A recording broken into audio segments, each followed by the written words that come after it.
তো গাইস আজকে আমার বন্ধু জুতো কিনতে গিয়ে এমন কি হলো, আমাকে সাপ দেখতে হলো। তো পুরো প্রথম থেকে বলি চলো। তো গাইস সকালে ঘুম থেকে উঠে দেখি বিকাল হয়ে গিয়েছে।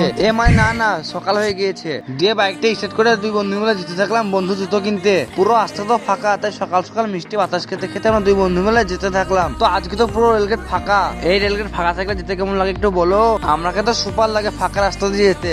হ্যাঁ, কিছুক্ষণ রাইড করার পর তো আমরা ফাইনালি জুতোর দোকান পৌঁছে গেলাম। হ্যাঁ, জুতো নেওয়া হয়ে গেল। দুই বন্ধু মিলে যেতে থাকলাম SRF এর কলেজের সামনে দিয়ে আমরা তো সিয়ারজে স্কুলে ঢুকে পড়লাম। কিছুক্ষণ ঢুকে এমনি তাকিয়ে দেখতে থাকলাম। তো হ্যাঁ, এই সাপটার নাম কে কে জানো একটু কমেন্টে বলবা। আমরা তো দুই বন্ধু মিলে বাড়ি চলে এলাম। আমরা তো প্যান্ডেলে এসে লুচি খেয়ে আমরা তো চলে এলাম বাইরে। হ্যাঁ, তোমরা ভিডিও দেখছো কিন্তু লাইক করছো না, তো তোমরা লাইক করো। দুপুর হতে হতে আমরা চলে এলাম তো প্যান্ডেলে খাবার খেতে। কিছুক্ষণ হাঁ করে বসে ফাইনালি আমার তো খাবার চলে এসেছে। খেতে থাকলাম। তো ভিডিওটা এই পর্যন্ত, লাইক ফলো দুটো করবে প্লিজ, করতে ভুলবে না কিন্তু।